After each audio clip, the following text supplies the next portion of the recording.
Emmanuel Macron continue à battre la campagne avec son mouvement En Marche, un ex-ministre conforté par les sondages, 14% d'intention de vote selon l'enquête publiée cette semaine dans Le Monde. David Doucan, vous étiez hier à ses côtés dans le Doubs et vous l'avez senti plus déterminé que jamais. Oui, absolument, et le sondage que vous venez d'évoquer n'a pas échappé à Emmanuel Macron. Il confirme ce que je ressens dans mes déplacements, explique-t-il dans le train qui le ramène de Besançon. Il vient de passer quelques heures dans les allées d'un salon professionnel, sourire, main tendue, selfie.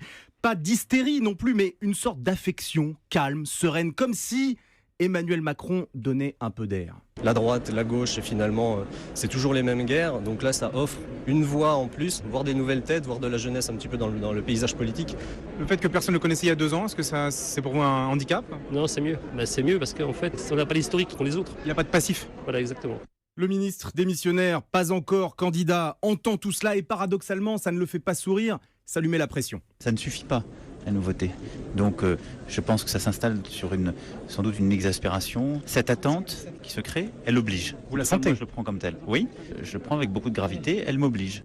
Vous vous en souvenez, Emmanuel Macron disait ne pas être l'obligé de François Hollande. Et là, on comprend qu'il est donc devenu celui de ses supporters, obligé de ne pas décevoir. C'est l'enjeu des prochaines semaines. Dès mardi, grand discours à Strasbourg sur les institutions, la vie publique. Puis ce sera au Mans sur l'économie et enfin à Montpellier sur le terrorisme.